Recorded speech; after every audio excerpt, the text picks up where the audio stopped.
Susi, was würdest du eigentlich denken, ne, wenn ich jetzt sagen würde, du hättest ein Happy Life mit Maxus? Würde ich sagen, musst du mich erstmal überzeugen.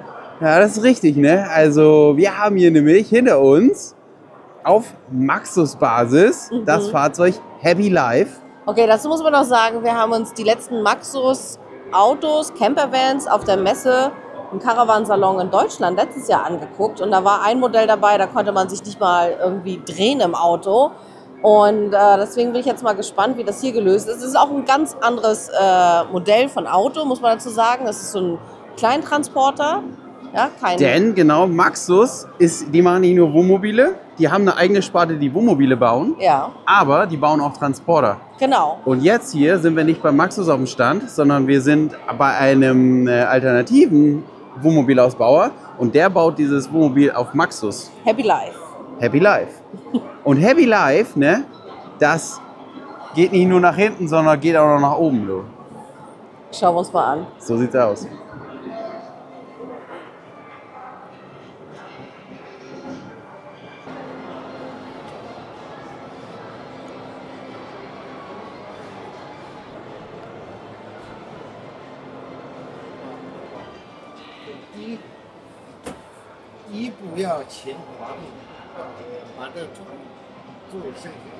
Okay, Betten werden erstmal die Sitze werden erstmal nach vorne gestellt. Genau, auch das sind wieder voll elektrische Sitze, ne? Also die sind komplett einstellbar, Okay, dann die Rückenlehne, klar. funktionieren komplett elektrisch. Ja. Denn dieses Fahrzeug ist natürlich auch wieder ein Business-Fahrzeug. Ich nutze dieses Fahrzeug in der Regel, wenn ich als Alltagsfahrzeug mit vielen Leuten durch die Gegend fahre. Die Funktion des Campers ist eher so ein bisschen hinten angestellt. Aber, das ist das Geile, ich kann das Auto tagsüber und in der Woche als Alltagsfahrzeug nutzen.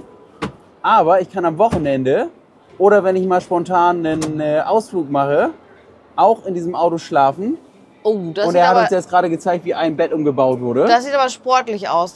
Guck mal, da ist nur so ein Brett drauf. Ja, Ist eher so eine Notlösung, oder? das ist erstmal gefühlt eine Notlösung, sieht so aus. Okay, okay. Aber das ist auch nicht das Hauptbett. Nee, da ist nämlich noch eins. Okay. Und jetzt fragen wir ihn mal, wie das oben noch geht vielleicht. Okay. Hey, sorry. Can I just try? Wait. Marco wollte sich da jetzt mal drauflegen und das testen, ne? Ja. Okay. Okay. Ja. Wieso dreht er die jetzt um? Damit er mehr Auflagefläche hat, damit das Brett nicht runterhängt, weil das Brett muss hier eine Auflagefläche haben. Und das macht auch Sinn, glaube ich. Okay. Jetzt kommen wir aneinander Müssen vorbei. wir Genau. Und bisschen meine einmal wechseln. Füße gehen hier hinten rein. Füße habe ich hier hinten. Was ganz schön ist bei dem Auto, die haben eine Klimaanlage hier reingebaut und ich kriege dadurch hier natürlich gleich Klimaanlage. Du sagst, das ist irgendwie doof, aber zum Schlafen geht das auf jeden Fall. Ja? Ja, doch. Dadurch, dass der Kopfteil nach oben geht, Ja. fühlt sich das gar nicht so schlimm an. Also, und die Matratze, und das kritisieren wir bei vielen, ist immer zu weicher Schaumstoff, aber fühl mal. Der ist verhältnismäßig hart. Das stimmt. Ne? Und dadurch, also wenn ich jetzt hier liege, selbst wenn ich die Schulter eindrehe, ich spüre nicht das Brett darunter. Okay. Ja, also das ist schon cool. Na gut, Geht? das müsste man mal längerfristig testen. Also Nee. eine Nacht. Ja, also eine Nacht. Also Eine Nacht mal, ne? es ist eine Lösung, wo du sagen würdest, das funktioniert mal für eine Nacht. Ja. Da kann man mal drauf schlafen, als quasi ein Familienauto, mit dem du durch die Gegend fährst, wo du die Kinder zum Sport bringst, wo du vielleicht mit deinen Schwiegereltern Ach so, und irgendwo dann hinfährst. zwischendurch ein Nickerchen machst. Genau. Und sagst, ich muss mal kurz arbeiten im Auto. Ja, genau. Und du hast halt die Möglichkeit, in diesem Auto hier unten auch zu schlafen. Ja. Ich würde es auch eher als Notlösung sehen, denn das Besondere an diesem Auto ist ja hier dieses Pop-Up-Dach. Ja. Und dieses Pop-Up-Dach hat ja nicht nur den riesengroßen Vorteil, dass du in der Regel normalerweise ein sehr flaches Auto hast, mit dem du in die Garage fahren kannst. Absolut. Und mit dem du dich normal bewegen kannst, sondern du siehst es ja schon, du kannst jetzt in diesem Auto stehen. Ja, das ist fantastisch. Ja, Also ich das- habe ein Pop-Up und habe dadurch hier eine ganz andere Höhe. Aber sag mal, ja, Höhe, bin ich bei dir. Da hinten ist ja eine Tür, ne? Das ist ja hier noch ein Bad eingebaut. Ja. Wenn das Bett jetzt ausgefahren ist, so in dem Zustand, kommst du da noch ran? Oder? Ich wollte aber noch mal ganz kurz sagen, können wir gleich ausprobieren. das Schöne an diesem Pop-Up ist, es ist ein fester Pop-Up. Es ist kein Zeltbalk, sondern die haben das hier mit festen Elementen gemacht. Ja? Und so funktioniert dann natürlich auch die ganze Geschichte mit der Klimaanlage und so weiter und so fort, dass du hier drin heizen und kühlen kannst, Das stimmt. weil das Ding hier nochmal thermisch gedämmt ist. Ja. Und das finde ich halt schön an diesem Auto. Also das ist eine coole Lösung. Mir gefallen halt diese, ich glaube von Deadless und Co., wie sie alle heißen, diese Pop-Up-Dinger nicht mit diesem Zeltball. Zeltball finde ich sowieso doof, wenn es stürmt und schneit, ne? Und ich liege in dem Auto und dann ist dieser Zeltball da die ganze Zeit am Bewegen und Flattern und so. Ist nicht meins, ne? Und wir sind gerne da unterwegs, wo es mal ein bisschen kühler und ein bisschen windiger ist. Gerade als Surfer willst du auch irgendwo sein, wo Wind ist. Das hier finde ich schon wieder eine ganz charmante Lösung. Ne? Könnte ich mir vorstellen. Du hast halt trotzdem ein Alltagsauto, was eine niedrige Höhe hat. Ja? Auch du, Susi, kannst vielleicht mal in ein Parkhaus damit fahren. So, deine Frage war, man hat hier hinten ein Bad, ob es auch funktioniert und ob ich da auch so reinkomme. Mach mal bitte. Ich würde, achso, ob ich jetzt aufs Klo gehen kann? Ja, so. Ja, das geht schon, ne? Also es passt schon. Ich guck mal gerade, ob ich mich hier hinsetzen könnte. Ist ja sportlich. Man sieht noch die Öhrchen. Ja, warte. Ah, ja, so, das hat funktioniert. Krass. Also geht schon. Also vor allen Dingen auf der Fläche hier noch ein Bad reinzubringen, ist schon eine verrückte Idee. Mit dem Duschen würde ich sagen, also das machst du auch eher nur im Sitzen. Dafür ist es echt viel zu eng. Um mal eben hier nachts pischern zu gehen, ist es so absolut okay, weil du hast mehr Platz, wenn du sitzt. Du kannst es nochmal filmen. Ja. Dadurch, dass du da nochmal die Auflegeposition vom Dach hast, ne, hast du hier hinten natürlich nochmal ein bisschen mehr Platz. Okay. Ne? Da hinten Wasser, Duscharmatur, Wasser ist hier fest verbaut und du hast hier noch ein ausklappbares Waschbecken. Ach komm, zeig mal. Ja.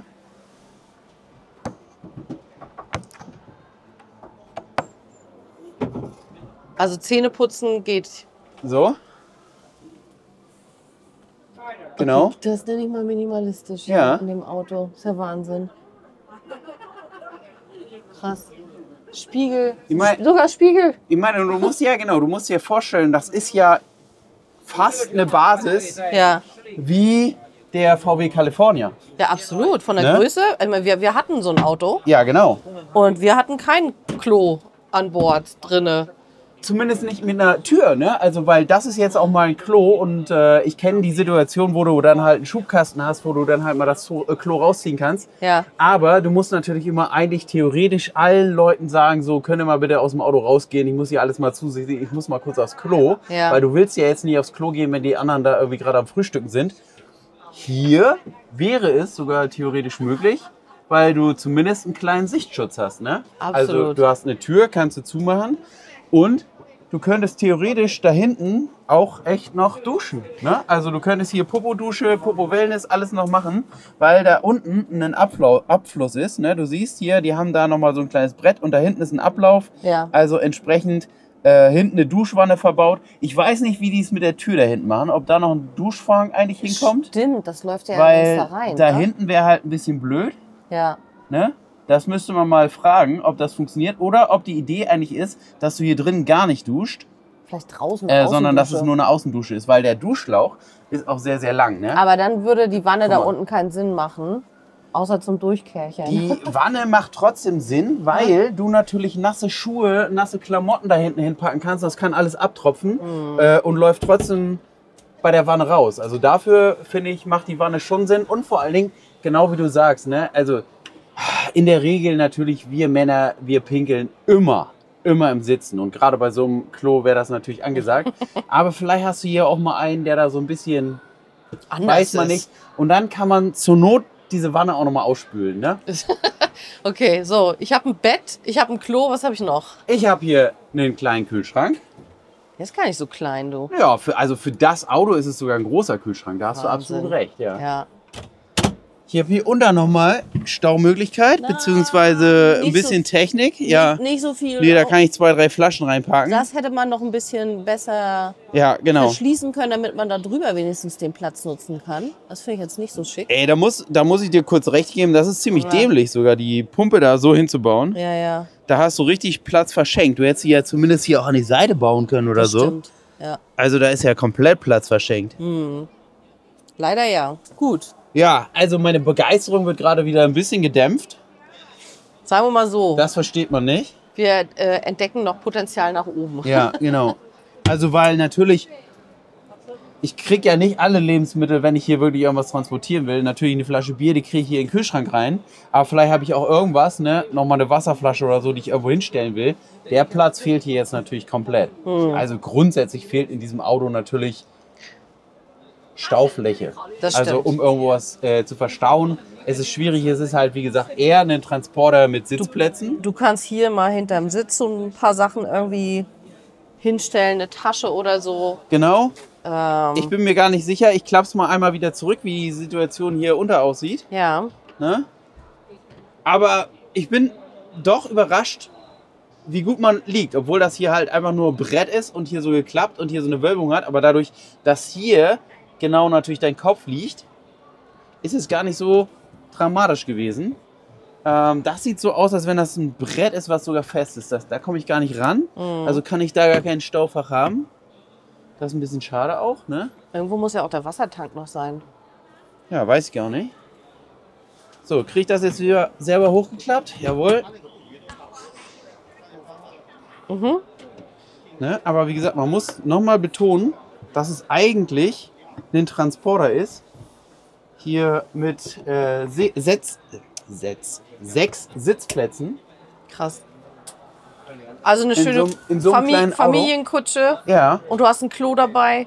du hast ein Klo dabei Bett und du dabei. hast Wellness-Sitze dabei. Ne? Das sind ja nicht einfach nur normale Sitze, sondern du hast die hier Nee. komplett elektrisch verstellbar. Ja, ja. Ich bin mir gerade nicht sicher. Das sind aber auch wieder hier diese mit Heizung oder Kühlung, ne? Ja. Die hier mit Luft ist. Ob es eine Massagefunktion ist, weiß ich nicht.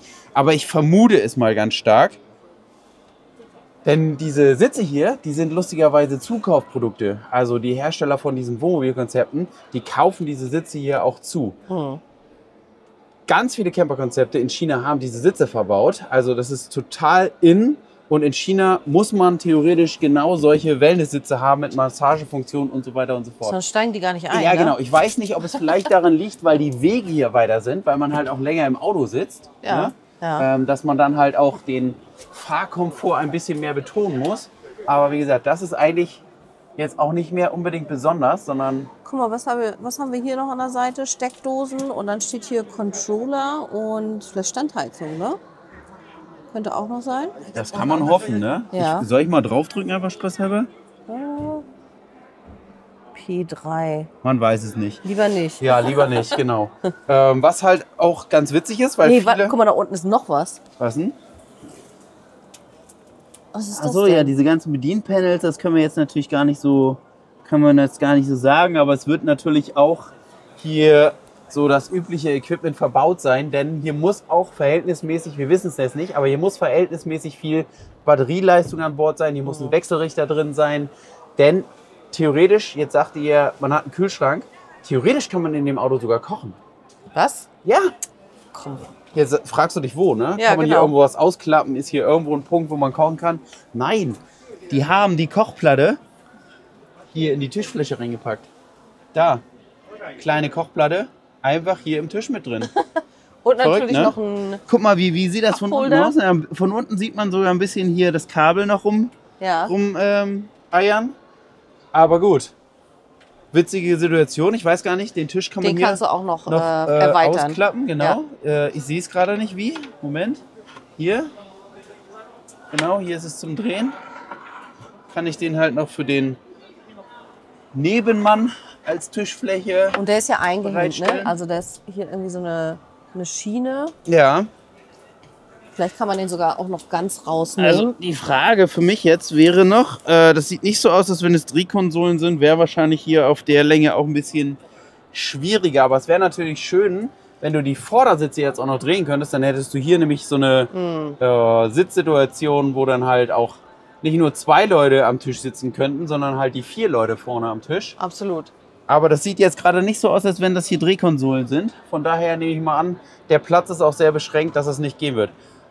Platz ist beschränkt, weil hier nochmal eine Besonderheit ist und wir lieben es ja, dass hier so kleine Gimmicks anders nochmal verbaut sind, denn das ist ein Teil, das würde ich mir bei vielen Autos wünschen. Susi sagt immer, jo, hier, aber der Mittelraum ist verschwendet. Hier nicht, weil hier kannst du nämlich dein Bier kühlen. Ist ja noch eine. Ist ja geil. Ja, Das will ich haben. Ja, genau. Hier ist eine kleine Kühlbox nochmal vorne verbaut. Ja, sehr schön. Dass du halt auch während Boah, ich glaube, da kannst du sogar dein Handy einfach aufnehmen ja, genau. und laden. Induktionsladeschale. Nice. Ja, Sehr schön. genau. Sitze vorne sehen auch bequem aus. Ja. Das ist ja Super. sowieso grundsätzlich so, dass diese chinesischen Autos, also lass mich so sagen, ne, die deutschen Autos sehen dagegen schon echt langweilig aus. Was man hier in China sieht, wenn man vorne in diesem Cockpit sitzt, was da an Monitoren verbaut ist, was da an Technik verbaut ist, was da an Schaltern verbaut ist, das ist schon echt Wahnsinn. Und die Chinesen finden die deutschen Autos auch mittlerweile zu langweilig. Dieses Made in Deutschland, das schwappt so ein bisschen runter. Ja, beziehungsweise du hörst dann eher so, die Jüngeren sagen, ja, das ist so ein Auto, das würde mein Vater Würde sich- mein Vater fahren, weil Ja, in China nämlich Entertainment beim Fahren eine große Rolle spielt. Also du musst halt möglichst auch viel im Auto machen können. Wenn du mal im Stau stehst, dann musst du deinen Film drauf gucken können. Du musst viel einstellen, kontrollieren können. Oder nicht nur, dass du es musst, sondern Chinesen, und das haben wir hier auch gelernt, lieben es, eine Option zu haben. Selbst wenn sie diese Option nicht nutzen, egal was. Also sie lieben es halt einfach einen großen Fernseher zu haben, selbst wenn sie nie drauf Fernsehen gucken. Aber es ist halt einfach schön, diesen großen Fernseher zu haben. Sie lieben die Möglichkeit, vorne im Auto Fernsehen gucken zu können, selbst wenn sie es nie machen. Also Optionen müssen immer da sein. Wahrscheinlich kann sie ja auch noch Karaoke auf dem Ding singen, man weiß es nicht. apropos Optionen, ne? Also Ja. dein Bett habe ich gesehen, da möchte ich nicht schlafen. Das sieht mir ein bisschen, also da bin ich noch nicht so überzeugt. Wo schlafe ich denn? Es ist eine Notlösung, weil das eigentliche Bett, und jetzt würde man ja auch ansonsten sagen, sonst wäre der Platz hier oben ja auch verschwendet. Ja. Hier oben ist halt nochmal ein Bett verbaut. Du siehst es hier auch an diesen kleinen Druckfedern, die hier das Bett hochsetzen. Und ich habe das Bett jetzt bisher noch nicht runtergemacht. Und wir haben jetzt hier den Kollegen, der uns das eigentlich zeigt, auch nicht mehr Wo ist er denn hin? parat. Und deswegen würde ich mal einfach mal probieren, ob ich das hier kriege. Hier sind nämlich 2 Schlaufen. Vielleicht ist es einfach. Ich ziehe es runter. Ah ja, guck mal. Steh mal auf und geh mal Richtung Klo. Was, ins Klo oder Ja, so Richtung Klo. Ja, vielleicht auch ins Klo. Griff ins Klo. wie? Oh nee, das geht nicht mit den Sitzen jetzt hier. Okay. Da komme ich jetzt Warte. nicht ran. Ja. Das Für steht dich nicht. ist es ein bisschen eng. Für mich ist es ein bisschen eng, weil der liegt ja dann auch, dann setze ich mich einmal wieder hin. Weil Ja, okay. Aber muss dann ja- bist du, ja gut, dann würde ich sonst gleich mal vorbeigehen. Also auf jeden Fall das Bett kriege ich hier runter, indem ich hier ordentlich mal ziehe. Und dann habe ich hier das Bett runtergeklappt. Ja, Und dann schiebe ich mich hier kurz vorbei, weil ich kann hier quasi jetzt mach du mal. drauf treten, hier auf diese Bettfläche, ne, um da hochzukommen. Das ist mein Aufgang. Das Und heißt, das dann- andere Bett muss aber gemacht sein, Das muss nicht gemacht sein, weil ich aber habe die ja Sitze hier müssen ein bisschen nach vorne. die Sitze müssen nach vorne, Ja, ja. okay, Weil okay. du hast ja gerade gemerkt, du kommst hier nicht so easy peasy durch. Ne? Ich kann hier sogar die Matratze noch erweitern. Und also das ist auf jeden Fall schon ein sehr, sehr gemütliches Bett. Ja. Weil das Geile ist, dass dieses Bett hier komplett an den Seiten auch begrenzt ist. Es liegt hier komplett in dieser Mulde drin. Also du kommst nicht raus und dann hast du diese kleinen Schießscharten, hätte ich sie fast genannt. Ne? So diese kleinen Fensteröffnungen, wo du halt überall rausgucken kannst. Ne? Nach links, rechts, hinten. Zusätzlich hast du hier noch ein sehr, sehr großes Fenster. Also wie der hier Romantikmaschine, ne? Mit Sternenoption. Also das ist schon nett. Und ich zeige es dir nochmal. Hier, du kannst hier drauf treten. Und das Brett hier, das ist ja immer da. Also selbst wenn ich es jetzt nicht verbaue. Aber ich möchte dir nicht zu nahe treten, liebe Susi. Was denn? Das Auto ist schon für etwas schlankere Personen, weil du musst nämlich hier an dieser Lücke vorbei. Und das ist vielleicht auch der Knackpunkt. Deswegen habe ich ja gesagt, genau. wenn das warte mal, umgeklappt wäre. Das kann, nee, weißt du, woran es liegt? Guck mal, Na? deine Bank muss weiter nach da. Guck mal, steh mal auf. Ach so, kann man die noch Ja, die ranschieben? muss weiter ran. Ah, ich mach Das mal ist Platz. nämlich das Geheimnis. Okay, okay. Vielleicht kriegst du es auch hin, ne? Okay, ich guck mal. Halt mal. Hier muss ja irgendwo ein Hebel sein, um die Bank auch rüber zu kriegen. Der ist für vorne. Oh, jetzt haben wir die Heizung angemacht. Jetzt weiß ich, was es ist. Okay, also der Schalter ist für die Heizung, Leute. Müssen wir ausmachen. Die Heizung ist an. Aber wo ist jetzt der... Den müssen wir uns zeigen lassen von ihm nochmal. Und die Heizung muss aus, weil hier wird es echt warm drin. Das ist hier zum Klappen. Ja. Ja gut, ich verstehe es gerade nicht, aber ich kann die Bank auf jeden Fall weiter nach drüben schieben. Lassen wir das einfach so im Raum stehen, das müssen wir uns von ihm nochmal zeigen lassen. Okay. Das Teil, ne, siehst du hier, genau das, was dir hier fehlt, hat man hier. Den hat er jetzt aber weiter rüber geschoben, weil ich hier die Armfreiheit brauche, um hier normal zu sitzen. Wenn ich da durch will, kommt die Bank rüber. Verstehe. Ja. Krass. Finde ich ein cooles Konzept, weil oben hast du echt Platz, ne? Und es lässt sich sehr, sehr schnell aufbauen. Ich weiß jetzt nicht, wie schnell es sich wieder wegbauen lässt. Muss ich nach vorne, nach unten? Achso, einfach nach oben drücken, okay. Cool. Ja. Das ist schon cool. Ist mal echt was anderes, ne? Also bis auf, dass ich jetzt keinen Platz habe irgendwie für Klamotten so richtig, ne? Vielleicht kann man auch... Die Standheizung habe ich wieder ausgemacht, das ist gut. Genau, du hast keinen Platz für Klamotten. Das ist so ein bisschen der Knackpunkt.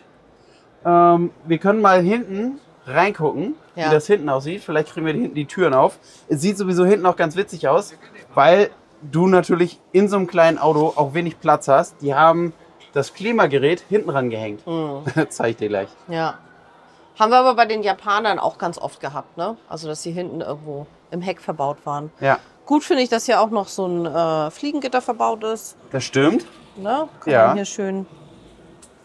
Licht lässt sich streiten. Ich hoffe, man kann die Lichtfarbe noch ein bisschen einstellen. Das wäre mir echt zu grell. Ja. Da gibt es vielleicht auch noch so ein Bedienpanel. Ja. Ja, aber es ist halt ein Transporter, ein Alltagsauto, mit dem du deine Kinder, wie gesagt, zur Schule fährst, mit dem du deine Schwiegereltern irgendwie um die Ecke bringst. Also, Wohin?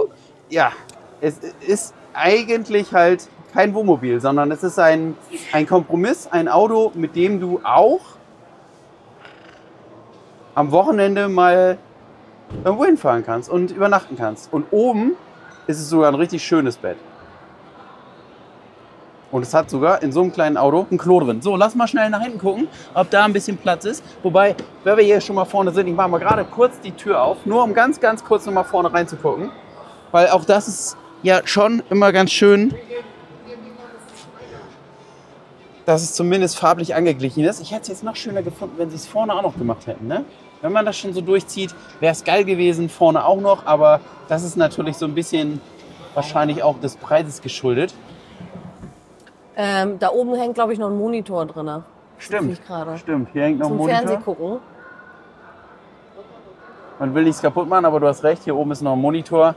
Da kann man noch hinten Fernsehen gucken. Ja. Und qualitativ macht das wieder einen ganz guten Eindruck, ne? Hier so dieses Leder. Ja. Du siehst hier also keine Ecken, wo du jetzt sagen würdest, das ist nicht ordentlich verarbeitet, sondern das sieht wirklich hier von den Nähten und so, sieht alles gut aus, fässt sich alles gut an. Auch so Funktionen habt ihr gesehen, ne? Bett hoch, runter. Das geht schon, ne? Also da kann man nicht meckern. Es gibt eine Markise. Das stimmt.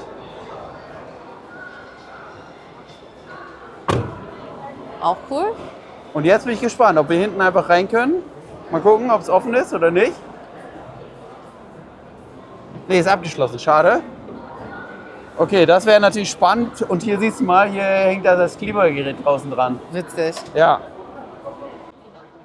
Okay, wir kommen leider nicht ran. Hier auf der Außenseite ist nochmal Landstrom, Steckdose. Sogar in der europäischen Version, ne? Mal nicht so ein DEFA-Stecker oder so, sondern Fensterfläche hatten wir noch gar nicht gesehen, ne? Hier, guck mal.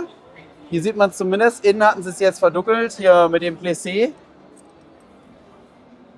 Aber du hast hier ein Schiebefenster, was du während der Fahrt auch halt aufmachen kannst. Und in der Camper-Version kannst du es zur Not hier verdunkeln oder mit einem Mückenschutz versehen. Ja.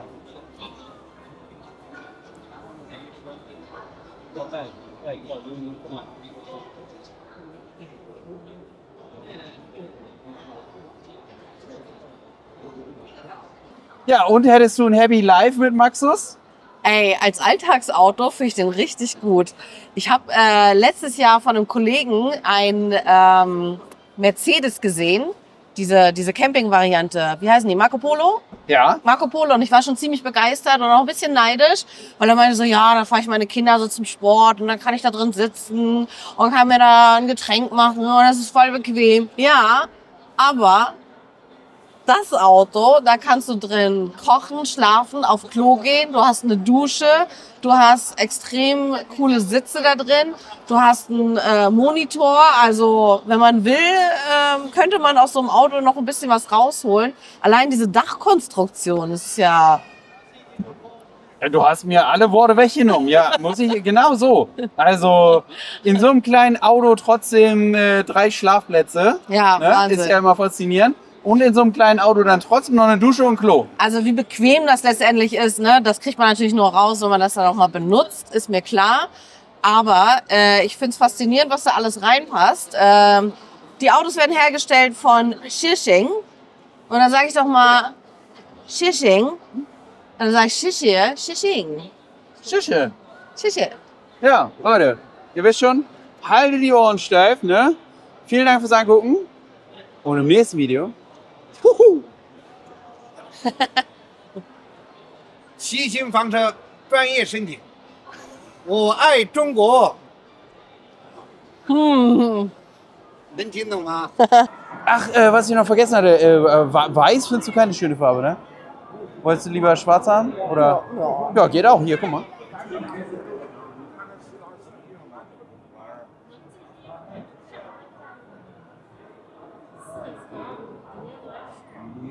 Also, geht auch in schwarz. Ach so, reicht doch noch nicht? Allrad. Ach ja, klar. Haben wir auch. Hier, Allrad. Könnt ihr auch ein Allrad haben. Ja, Platz ist in der kleinsten Hütte. Erst recht, wenn sie in China gebaut wird. Und hier ist das gleiche Konzept, nur nochmal mit einem Sitz weniger, ne? Ja, dafür hast du hier eine Küchenzeile drin. Ah, okay. Ja, mit Waschbecken vorne, das hattest du sonst nur hinten im Badbereich. Ja. Hast du jetzt hier bequem vorne. Ansonsten gleiches Modell, gleiche Ausstattung. Tisch, bequeme Sitze.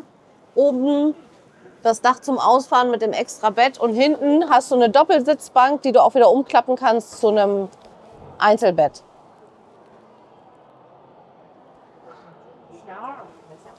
Design, Ja, und das ist- Design gefällt mir hier besser übrigens. Und es ist sehr, sehr begehrt bei den Chinesen, ne? Also Total. sehr, sehr viele Leute, die sich für dieses Auto interessieren, weil Ja. das vielleicht auch die richtige Größe hat, ne? Oder auch den richtigen Preis vielleicht. Ja, das kann natürlich auch sein. Was, 44.000 Euro? Nee. Hier steht jetzt, Ja, dann mal einmal so reingucken. ja, Bevor wir euch jetzt hier aus dem Video lassen, will ich es einmal noch mal zeigen. Ach, hier ist auch noch eine Mikrowelle damit verbaut. Okay. Und hier habe ich jetzt auch mal Platz, um Sachen hinzupacken. Okay, der Kompromiss, wenn ich einen Sitz weniger habe, habe ich dafür jetzt hier auch mehr Klamotten. Hier hinten wird jetzt mal aufgemacht. Hier kann ich wieder aufmachen. Okay. Hier wieder die gleiche Variante. Und in dem Fall ist der Kühlschrank jetzt hier. Das ist vielleicht auch echt eine etwas nettere Variante hier. Auch die ganzen Displays sehen ein bisschen moderner aus. Vielleicht ist das die neue überarbeitete Version hier. Das ist ja mal ganz spannend, ne? Kochfeld, Spüle. Der Tisch ist jetzt hier ein bisschen anders geformt, hat halt kein Kochfeld mehr hier im Tisch. Und das hier bei diesem Auto jetzt auf Ford-Basis.